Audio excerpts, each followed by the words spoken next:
Welcome back. Last ভিডিওতে আমরা দেখেছিলাম ওয়ার্ডপ্রেসের মধ্যে টেক্সট ফরম্যাটিং। মূলত ওয়ার্ডপ্রেসের যে টেক্সট ফরম্যাটিংটা আছে, এটা মূলত এটার মধ্যে এইচটিএমএল অ্যাড করা, সিএসএস অ্যাড করা, ওকে, এইচটিএমএল অ্যাড করা। যেমন আমরা এখানে দেখেছিলাম যে দুইটা এডিটর আছে, একটা হচ্ছে ভিজুয়াল, একটা হচ্ছে টেক্সট। তো আমরা যখন ভিজুয়ালে ক্লিক করি তখন শুধু টেক্সট গুলাই দেখায়, টেক্সটের যে স্টাইলগুলো ওগুলো দেখায়। যখন আমরা এটাতে টেক্সটে ক্লিক করব, টেক্সটে ক্লিক করলে দেখা যাবে যে এখানে নতুন যে কোডগুলো অ্যাড হয়েছে, এই জাস্ট আপনি ফরম্যাটিং করার কারণে, এটাকে স্টাইল করার কারণে, ওইগুলো হচ্ছে এইচটিএমএল এর ট্যাগ। ওকে, তো আমরা এখন দেখব যে এইচটিএমএল এর বেসিক যে ট্যাগগুলো আমাদের কাস্টমাইজেশনে লাগবে, ওই ট্যাগগুলো আমরা এখন দেখে নিব। কারণ যেহেতু যারা এইচটিএমএল জানি আমরা, তারা এটা দেখলে ভালো হবে, তাদের জন্য মানে কাজ করাটা একটু সহজ হবে, বা তারা জানতে পারবে যে কোন বিষয়গুলো আমাদের কাস্টমাইজেশনে বেশি প্রয়োজন হবে। আর যারা HTML একেবারেই জানি না, তাদের জন্য তো এটা অবশ্যই দেখতে হবে যে কিভাবে সময় বা প্রয়োজন মতো আমাদের টেক্সট গুলোকে এডিট করা প্রয়োজন হয়, বা কিভাবে আমরা এডিটটা করতে পারি, বা কোনটা কি কাজ করে এটা যেন আমরা বুঝতে পারি। ওকে, তো আমরা টেক্সট এডিটিং স্টার্ট করি। তার প্রথমতই আমরা জাস্ট টেক্সটটাকে এখানে নিয়ে নিই। টেক্সটের মধ্যে আমরা এখন টেক্সটের মধ্যে লিখবো, যা পুরনো যা কিছু ছিল সবকিছু আমরা বাদ দিয়ে দিলাম, জাস্ট আপডেট করলাম। একবার আপডেট করে দেখি যে আসলে এটা এখানে কি কি আছে। আমরা এখানে একটু দেখে নিই। দেখলাম যে জাস্ট টেক্সট ফরম্যাটিং, আর এটার ভিতরে কোনো কন্টেন্ট নাই। এখানে আমাদের কন্টেন্ট থাকার কথা, তাই না? ওকে, তো আমরা এখানে একটা টেক্সট অ্যাড করলাম, জাস্ট একটা টেক্সট অ্যাড করলাম, আপডেট দিলাম। আপডেট দেওয়ার পরে জাস্ট একটা রিলোড দিলাম, দেখি যে টেক্সট এখানে কি রকম আছে। হ্যাঁ, টেক্সট এখানে শো করছে। ওকে, আমরা দেখছি যে এখানে টেক্সটটা আছে। তো এই টেক্সটটাকে যদি আমরা স্টাইল করতে চাই, অর্থাৎ এটার মধ্যে যদি আমরা এক্সট্রা এইচটিএমএল অ্যাড করতে চাই, বা আমরা যদি দেখতে চাই এখানে কি কি এইচটিএমএল অ্যাড করা হয়েছে, আমরা যদি এটা পেজ সোর্সে যাই, পেজ সোর্সে যাই, তাহলে দেখতে পাবো যে এখানে যে কোডিং গুলো মূলত ইউজ করা হয়েছে। তো আমরা ওয়ার্ডপ্রেস কাস্টমাইজেশন করছি বলে যে এখানে যে ট্যাগ গুলা অ্যাড করা আছে, এগুলো আমাদের নিজেদের এরকম কোডিং করে করতে হয় নাই, বা আমরা ওই বিষয়টা জানি না। তো যাই হোক, এখন আমরা জাস্ট কাস্টমাইজ করে বিষয়গুলোকে অ্যাড করব, বা এইচটিএমএল দিয়ে কিভাবে অ্যাড করা যায় সেটা আমরা দেখব। এখানে এইচটিএমএল এর যে ট্যাগগুলো মূলত স্টার্ট হয় লেস দেন এবং গ্রেটার দেন সাইন দিয়ে, এবং এটার ভিতরে কোনো একটা নাম লিখতে হয়। যেমন আমরা যদি বলি ট্যাগ, এবং এটা ক্লোজ করা হয় আবার লেস দেন এবং গ্রেটার দেন সাইন দিয়ে, ওই জাস্ট একই নাম লিখতে হয়। লিখলাম ট্যাগ, এখানে একটা স্ল্যাশ দিয়ে দিলাম। তাহলে কি হবে যে ট্যাগটা শুরু হবে এবং ক্লোজ হবে। এই শুরু এবং শেষের মধ্যে আমরা একটা তফাৎ দেখতে পাচ্ছি, যে যেখানে শেষ হচ্ছে সেখানে একটা স্ল্যাশ হচ্ছে। তো মাথায় রাখতে হবে যে ট্যাগ যখন আমরা ক্লোজ করব তখন এটা স্ল্যাশ দিয়ে ক্লোজ করব। তো এই হচ্ছে আমাদের এইচটিএমএল এর ট্যাগ শুরু এবং শেষ। তো এইচটিএমএল এর জন্য আমাদের স্ট্যান্ডার্ড কিছু ট্যাগের নাম লাগবে, বা যেগুলো আমাদের প্রয়োজন, নামগুলো আমাদের প্রয়োজন।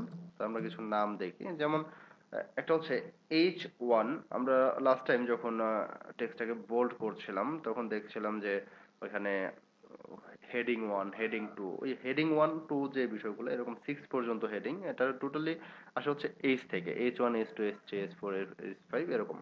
তো আমরা যদি H1 ট্যাগটাকে স্টার্ট করি, তো সেক্ষেত্রে H1 টাকে আমরা ক্লোজ করে দিলাম, এবং এর ভিতরে এই লেখাটা লিখে দিলাম। প্রথমত একটা হচ্ছে H1 ছাড়া, তাহলে আমরা দেখতে পাবো যে বিষয়টা কিরকম দেখাচ্ছে। এরপরে আরেকটা দিলাম H1 সহ, এটা আপডেট দিলাম। এরপর এখানে একটা রিলোড দেই। রিলোড দিয়ে দেখলাম যে প্রথমে প্রথমত আমাদের যে টেক্সটটা আছে এটা থেকে কিছুটা বড় হয়ে এই লেখাটা আসছে এখানে। এরপর যদি আমরা H2 দেই, সেক্ষেত্রে আমরা এক কাজ করতে পারি, যেটা কপি করে পেস্ট করতে পারি। সেক্ষেত্রে H2 লিখে আপডেট দিয়ে দিলাম, আপডেট দিলাম, এবং এখানে একটা রিলোড দেই। আচ্ছা, রিলোড দেওয়ার পরে আমরা দেখছি যে এখানে অন্য একটা স্টাইল চলে আসছে, H1 H2 স্টাইল। বাট এটা হচ্ছে ডিফল্ট যে প্যারাগ্রাফ ওই স্টাইল। ডিফল্ট যে প্যারাগ্রাফ যেটা বললাম, এটা লেখা হয় পি দিয়ে। তো আমরা যেটা বলছিলাম যে H1 6 পর্যন্ত আছে, তো আপনারা একটা একটা করে ট্রাই করে দেখতে পারেন যে 6 পর্যন্ত কিরকম দেখায়। আমরা জাস্ট এই পর্যন্ত দেখলাম। তারপর হচ্ছে পি, আমরা দেখলাম পি, এই পিটা হচ্ছে মূলত প্যারাগ্রাফ।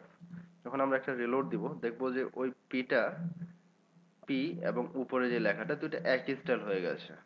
এই তো, এ হচ্ছে পি এর স্টাইল। এরপর যদি আমরা কোনো লিস্ট স্টাইল তৈরি করতে যাই, সেক্ষেত্রে আমরা কোন একটা নাম লিখলাম। লিস্টটা শুরু হয় মূলত ইউএল দিয়ে, ইউএল, যদি সেটা হয় আনঅর্ডার্ড লিস্ট, ইউএল, এবং এটার ভিতরে আইটেমগুলো থাকে এলআই দিয়ে। সেক্ষেত্রে আমরা একটা এলআই নিতে পারি, এলআই, এলআই এর ভিতরে আইটেম, লিস্ট আইটেম, লিস্ট আইটেমের মধ্যে আমরা লিখলাম লরিম ইসলাম, আবার একটা লিখলাম, এটা লিখে আপডেট দিলাম। তখন দেখতে পাবো যে আমাদের যে লিস্ট আইটেম গুলো আছে ওগুলো বুলেট আকারে আসছে, এই তো বুলেট আইকন আকারে আসছে লিস্ট আইটেম। এরকম আমরা প্রত্যেকটা এলআই একটা একটা করে বাড়াইলে সেক্ষেত্রে আইটেম গুলো একটা একটা করে বাড়বে, একটা একটা করে বাড়বে। একটা রিলোড দেই, রিলোড দিয়ে দেখলাম এখানে আমাদের লিস্টের আইটেম অনেকগুলো হয়ে গেছে। তো আমরা যখন ভিজুয়ালের মধ্যে লিস্ট আইটেম গুলো দেখছিলাম যে এখানে একটা অপশন আছে হচ্ছে নাম্বার দেওয়া আছে, একটা হচ্ছে বুলেট। তো এই বুলেট এবং নাম্বারের মধ্যে তফাৎটা হচ্ছে যে যখন আপনি বুলেট ইউজ করেন তখন হচ্ছে ইউএল অর্থাৎ আনঅর্ডার্ড লিস্ট, আর যদি নাম্বার দিতে চান সেক্ষেত্রে হচ্ছে ওয়েল। আপনি যদি ওয়েল দিয়ে শুরু করেন এবং ওএল দিয়ে শেষ করেন এবং আপডেট দেন সেক্ষেত্রে এই লিস্ট আইটেমটার মধ্যেই নাম্বার চলে আসবে। ওকে, নাম্বার চলে আসলো। এ হচ্ছে স্টাইল। এখন আপনি চাচ্ছেন যে কোন একটা লেখা একটু ছোট করে দেখাবেন, যেমন H1 এটার ভিতরে অল্প একটু লেখা আপনি একটু ছোট করে দেখাবেন। সেক্ষেত্রে স্মল নামে একটা ট্যাগ আছে, যেটা নর্মাল যে লেখাটা থাকে বা যে স্টাইলটা থাকে ওইটা থেকে কিছুটা ছোট হয়ে যায়, স্মল। এটার মধ্যে লেখাটা আমি দিয়ে দিলাম, আপডেট দিয়ে দিলাম। এখানে আমরা দেখব যে এই H1 এর মধ্যে অল্প একটু লেখা ছোট হয়ে আছে, যেমন আমরা যদি দেখতে পাই এখানে, খেয়াল করি এখানে যে অল্প একটু লেখা, এতটুকু লেখা একটু বড় আছে আর এটা ছোট আছে, এটা হচ্ছে স্মল ট্যাগ।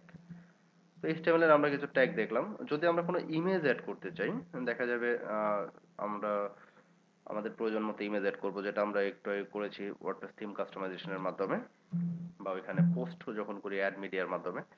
তো ইমেজটা অ্যাড করার জন্য আইএমজি নামে একটা ট্যাগ ইউজ করতে হয়। যেহেতু এখানে একটা ইমেজ হবে, এখানে ইমেজ ট্যাগ একটা শুরু এবং এরকম কোনো শেষ নাই, আইএমজি এরকম কোনো শেষ হবে না। তার মানে ইমেজটা হচ্ছে সেলফ ক্লোজ ট্যাগ, এটা এর ভিতরেই শেষ হবে। এটা হচ্ছে ইমেজ ট্যাগ। ইমেজ ট্যাগের ভিতরে আপনাকে জাস্ট এসআরসি বলে ইমেজের লিংকটা দিয়ে দিতে হবে। ইমেজের লিংকটা কোথায় পাবেন? ইমেজের লিংকটা পাওয়ার জন্য আপনাকে মিডিয়াতে যেতে হবে, এখানে অ্যাড নিউ করে একটা ইমেজ অ্যাড করতে হবে, তারপরে আপনার লিংকটা কালেক্ট করতে হবে। যেমন আমাদের এখানে অলরেডি একটা ইমেজ অ্যাড করা আছে, আমরা ইমেজের মধ্যে ক্লিক করলাম, ক্লিক করার পরে এখানে দেখাচ্ছে ইউআরএল।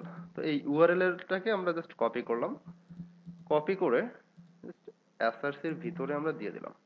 ওকে, ইমেজটা এখন যদি ভিজুয়ালে দেখি তাহলে এখানে দেখাবে যে এখানে ইমেজটা চলে আসছে।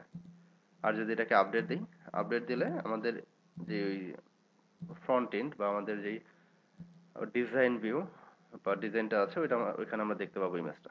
এই তো ইমেজটাও চলে আসলো। এখন যদি আমরা কোনো একটা লিংক দিতে যাই, যেমন আমরা চাচ্ছি যে এই লেখাটুকুর মধ্যে একটা লিংক হবে বা ইমেজের নিচে একটা লেখা থাকবে ক্লিক হিয়ার, সেক্ষেত্রে যদি আমরা লিংক দিতে যাই এখানে একটা এ হবে, এ ট্যাগ দিয়ে শুরু, এটাকে বলে অ্যাঙ্কর ট্যাগ, এ দিয়ে শেষ।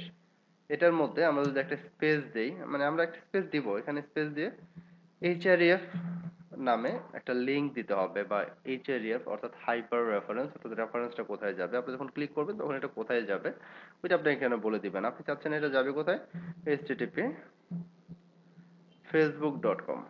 ওকে, লিংক অ্যাড হয়ে গেল, এটা আমরা আপডেট দিলাম। আমরা কিন্তু লাস্ট টাইম কাস্টমাইজেশন করে বা কাস্টমাইজ করে দেখছিলাম যে কোনো টেক্সট অ্যাড করে উপর থেকে বাটনে ক্লিক করে করে আমরা লিংক অ্যাড করছিলাম, এরকম লিস্ট তৈরি করছিলাম। এখন এটা আমরা নিজেরা কোডিং করে ওটা করছি। ওটা রিলোড দিলাম, এখানে দেখেন ক্লিক হিয়ারের মধ্যে একটা লিংক চলে আসে, আপনি যখন ক্লিক করবেন তখন সেটা ফেসবুকে চলে যাবে। ওকে, ফেসবুকে চলে গেল, ফেসবুক লগইন পেজ। তো যাই হোক আমরা পেছনে চলে আসি। তো অনেক সময় আপনার ক্লায়েন্ট চাবে যে আপনার যখন এটাতে ক্লিক করা হবে তখন এটা পাশের ট্যাবে অর্থাৎ এইখানে ওপেন হবে। সেটা যদি আমরা করতে চাই তাহলে কি হবে, এই এ ট্যাগের ভিতরে একটা স্পেস দিয়ে লিখতে হবে টার্গেট। তো আমরা কোনো একটা ট্যাগের ভিতরে যখন এরকম স্পেস দিয়ে লিখি তখন ওটাকে বলা হয় অ্যাট্রিবিউট। এখানে href অ্যাট্রিবিউটের মধ্যে আমরা লিংকটা দিলাম, টার্গেট যে অ্যাট্রিবিউট ওইখানে আমরা বললাম আন্ডারস্কোর ব্ল্যাঙ্ক। এই ব্ল্যাঙ্কটা লিখে আমরা আপডেট দিয়ে দিলাম, আপডেট দিয়ে একটা রিলোড দিলাম। এখানে যখন আমরা ক্লিক করব তখন আমাদের এটা পাশের ট্যাবে ওপেন হবে, তাই তো। তো এই ছিল HTML এর এডিটিং। আরো যে লেখাগুলো এরকম প্রত্যেকটা ট্যাগ আপনারা দেখে নেবেন, বা আপনারা যদি আরো HTML সম্পর্কে জানতে চান, এটা জাস্ট আমরা অল্প একটু দেখলাম যে আমাদের ওয়ার্ডপ্রেস কাস্টমাইজেশনের মধ্যে যে ট্যাগগুলো প্রয়োজন হইতে পারে, বা আমরা যে থিমটা আপনি ইউজ করবেন ওইখানে যেটা আপনার লাগতে পারে, আগে থেকে দেখে নিলাম যে ট্যাগগুলো কিভাবে শুরু এবং শেষ হয়। তো এর পরবর্তীতে যেখানে আমাদের যেটা লাগবে ওটা আমরা যদি বুঝতে অসুবিধা হয় তাহলে এটা দেখে নিব, তখন এটা বুঝে নিব। ওকে, তো এই ছিল ওয়ার্ডপ্রেসের জাস্ট HTML যেগুলো আমাদের প্রয়োজন। ওকে, দেখা হবে পরবর্তী ভিডিওতে।